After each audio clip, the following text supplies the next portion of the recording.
Well, hello. Today we're out here in the garden. Oh, did you see that butterfly come by? That was awesome.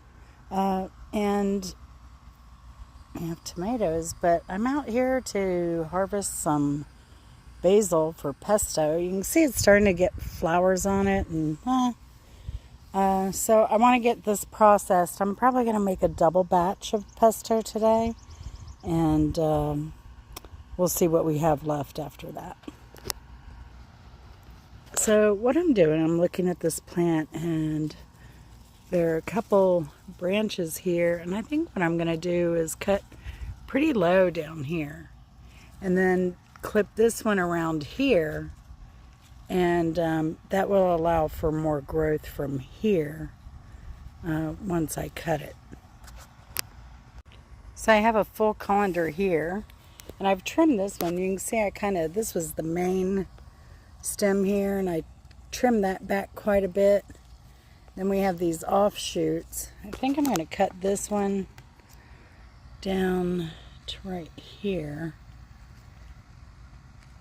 I'll get that other side. Now cause more branching on this side. And if I plant, kind of pinch right here, I'll give even more strength to the next leaves that come out there, because they'll end up doing just like this here. So, and that's what we want. We can harvest these. Those will leave. And we can harvest this down here. And I think that's all I'm going to get for now. I'm making a double batch, so I need 4 cups. Alright, so I have everything washed. It's kind of draining here.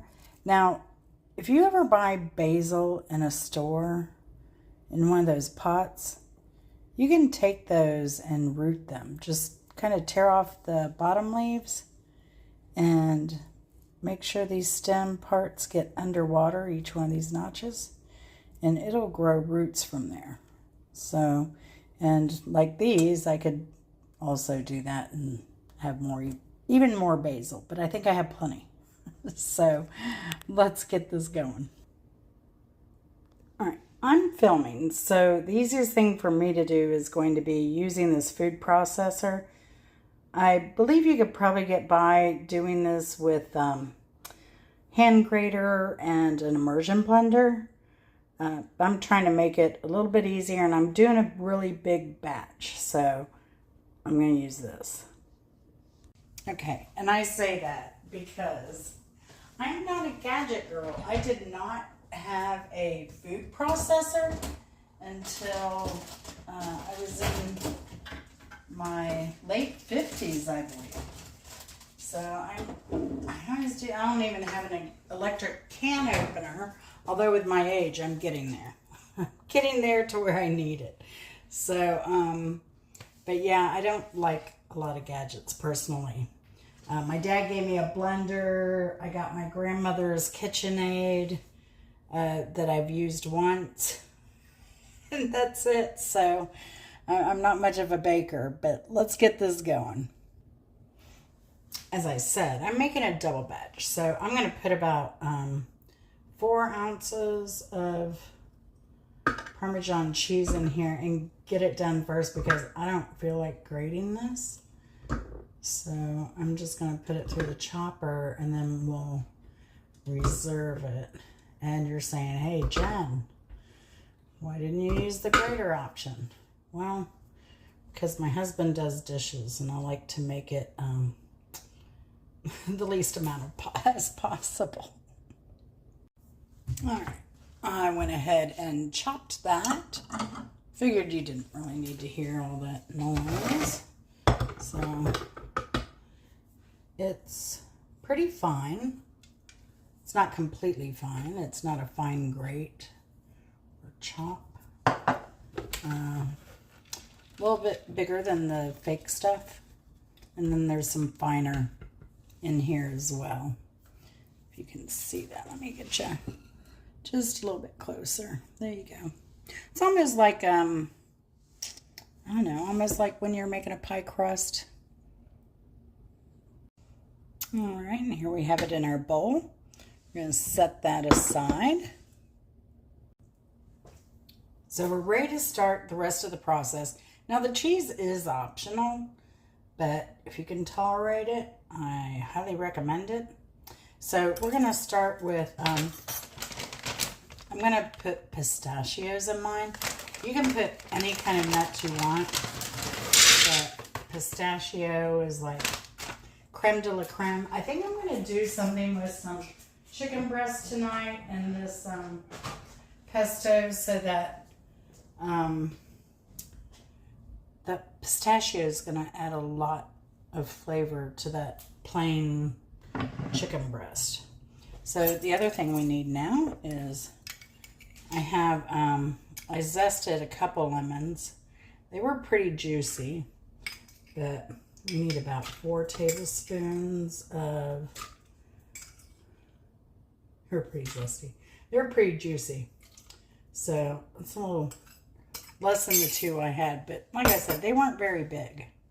They're small lemons. I'm going to put some black pepper in here. Also optional. Now, one thing with pesto is you really want to watch the salt if you put any in at all, because the Parmesan has salt and the lemon adds a tartness. And if you're watching your diet, it's great because you can just add lemon and do a little dollop of the pesto. So you just have to watch your sodium. So we have that in. We're going to go ahead and get this mixed. And like I said, the nuts are optional. Salt, pepper is optional. I used 2 garlic cloves. Again, it's to your taste. I love garlic, even raw. So if you want, you get it. If you want to put a twist on it, roast your garlic, then use it. And that would be fabulous too. You can also put sun-dried tomatoes in this. So I'm going to get to blending and we'll be right back. You can see here how it's kind of adhering to the sides. So you want to take that, just get it off the rim and back down near the blade.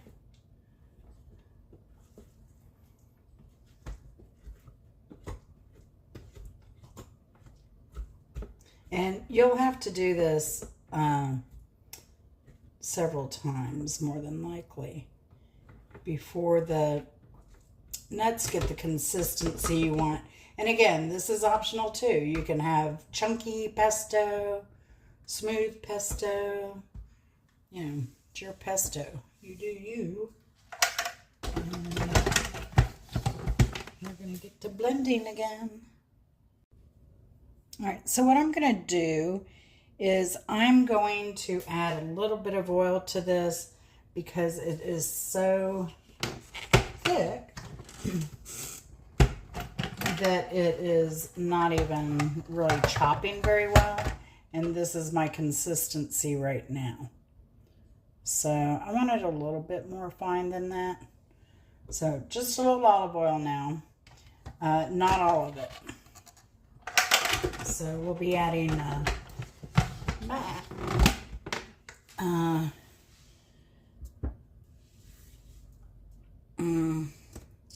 let's see, I'm looking at a recipe from, what is this? Love and Lemons.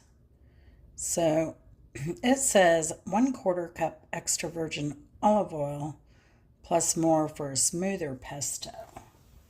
So now their recipe, it does use the traditional pine nuts. So, and I've just made this to taste a lot of times because not everyone's taste is the same. So let's try this and see if we can get it loosened up a bit. So I did have to, you know, stop the processor several times with the nuts to push it down, and with the basil, you kind of saw that. So now we're going to take this little gadget off here, and we're going to slowly pour the olive oil into the nut and chopped basil mixture. Let me show you what that looks like real quick. And that's enough because it's going to get some more chopping once that olive oil goes in there. So, place that on. And we'll slow drizzle the olive oil in here. Okay, now I've blended all of that. So here's my consistency now. To me, this is like a perfect consistency of pesto. It's kind of hard to get it to zoom in there.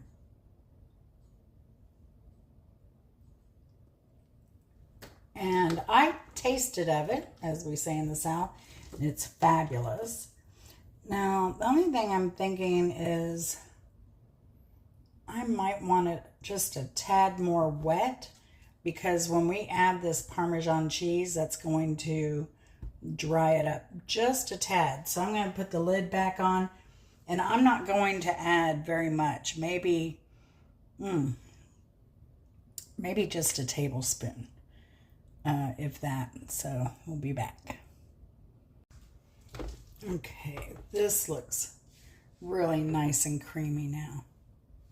And just a tad more wet. So what we're going to do is take this blade out of here.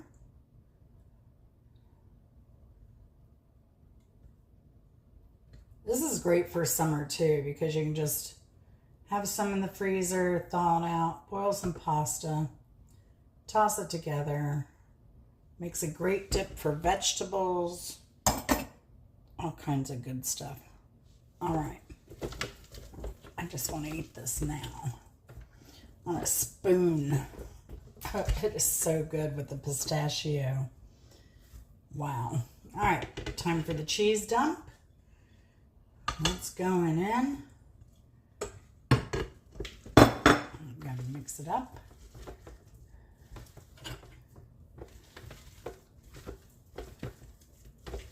Yeah. That little extra was perfect. Now, it probably depends on how wet or dry your mix is. And it can differ. It could be your drought leaves are more wet. It could be, I don't know, a little more lemon or whatever reason. But again, always taste it. Now if that's in there, I'm going to give it another taste.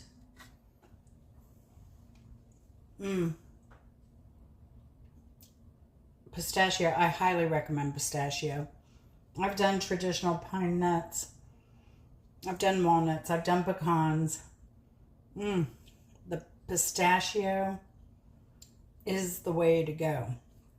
So I'm going to use some of this tonight, and I'm going to freeze a good bit of it for another meal. And I'm going to keep processing pesto until I run out of basil, I guess. Oh, I don't know if you saw that short with my roommate over here the other day. But we were out in the garden and we were picking those. They're a little bit bigger than cherry tomatoes, but we were just picking them off the vine, picking a basil leaf, putting it over the tomato and popping it in our mouth. Delicious. Delicious. Grow some pesto. It's easy. You can do it in pots. So even if you don't have a big space, this is a great food source full of vitamins. This is super nutritious. And I hope you enjoy it. Let me know if you try it, how you made it, what tweaks you made to it. And I appreciate you watching. We'll see you later. Bye. Let me tell you what I ended up with. 2 7¼ gram bags, grams, and 205 grams. And then I have this much pesto left over, and I'm gonna just add this back into my thing here and put some sun-dried tomatoes in here so that I have enough for, I was gonna try and go fancy schmancy, but I'm just gonna do chicken with a little pasta and pesto. I'll probably cube the chicken just to make it easy. And yeah, that's where I'm going with it. All right, here's the final product, and I have plenty for some pasta tonight